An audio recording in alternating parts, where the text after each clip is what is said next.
Hello, my name is Austin Habish, the founder of Think Catholic, and you're listening to the Summa podcast, where we study St. Thomas Aquinas' Summa Theologiae in a way simple and insightful for anyone to understand. The Summa podcast is brought to you by Think Catholic. Taking 2 questions of the Summa a day, we'll seek to summarize St. Thomas's responses. Discovering the brilliance of Aquinas and his Catholic faith is day 296, so let's get started. We're covering today questions 77 and 78 of the supplement to the Summa, that is, of the time and manner of the resurrection and of the term wherefrom of the resurrection.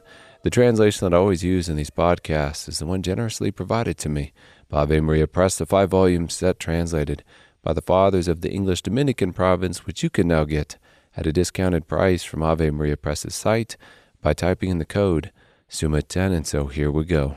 Article 1, whether the time of our resurrection should be delayed till the end of the world. Scripture says, so man lies down and rises not again. Till the heavens are no more, he will not awake or be roused out of his sleep. According to Scripture, then, the time of the resurrection is delayed until the end of the world, until the new heavens and the new earth.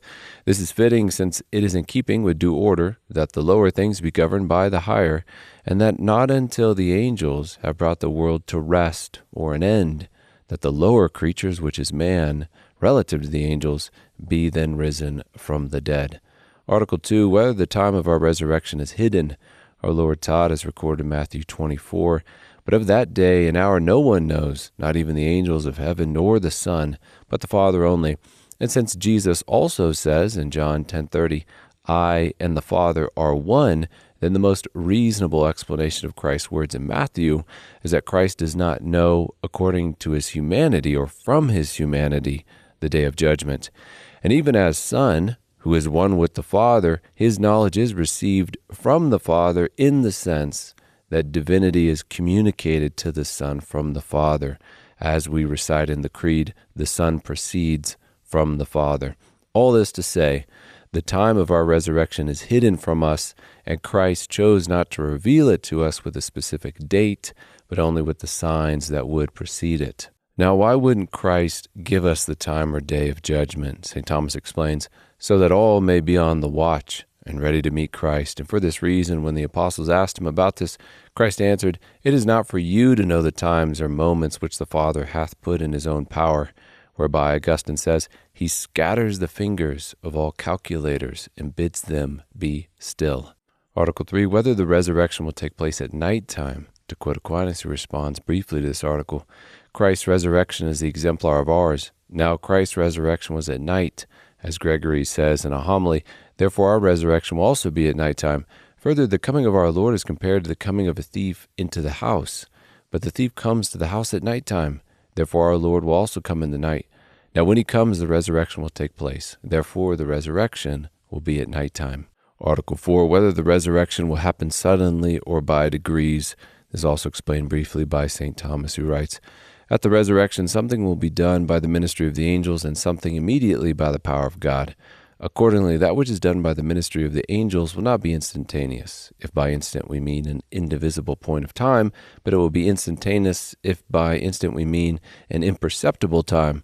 But that which will be done immediately by God's power will happen suddenly, namely at the end of time, wherein the work of the angels will be done, because the higher powers brings the lower to perfection. We then turn to our next question, question 78 of the term wherefrom of the resurrection, Article 1. Whether death will be the term wherefrom of the resurrection in all cases.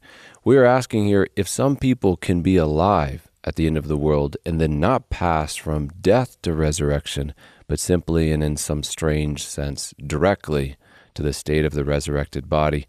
And as we said either in our last episode or the one before it, the fire of final cleansing will, according to Aquinas, reduce all to ashes, to a state of death, although in a less painful way for the good than the wicked. St. Thomas writes here that since Scripture teaches in 1 Corinthians 15, as in Adam all die, so also in Christ all shall be made alive, then we should hold, and it's fitting to hold, that all will die before all are resurrected, to fulfill the punishment which humanity incurred in the beginning, that withdrawal of immortality. Aquinas writes here, wherefore, since human nature has incurred the defect of the necessity of death, it cannot return to immortality save by means of death. And I'd like to add here another verse which I think points in this direction from the Old Testament, where God says in Exodus, But he said, "You cannot see my face, for man shall not see me and live." Face here I'm taking to indicate the beatific vision, so that one must die before partaking in that sight. Article 2, whether all will rise again from ashes. This is the case, as we discussed back in our episode about the cleansing fire. St. Thomas says here, the fire that will cleanse the face of the earth will be able to reduce suddenly to ashes the body of those that will be found living, and thus from ashes all will rise again. Article 3, whether the ashes from which the human body will be restored have any natural inclination towards the soul which will be united to them. And this is not the case, because there is a substantial change in the matter which was once formed by the soul. The new substance then will have its own new natural tendencies unrelated to the soul.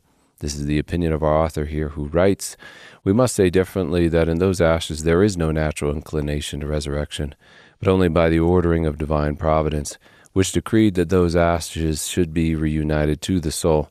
It is on this account that those parts of the elements shall be reunited and not others." And with that, we've just finished covering questions 77 and 78 of the supplement to the Summa, that is, of the time and manner of the resurrection and of the term wherefrom of the resurrection. My name is Austin Habish with Think Catholic, and I cannot wait to see you tomorrow.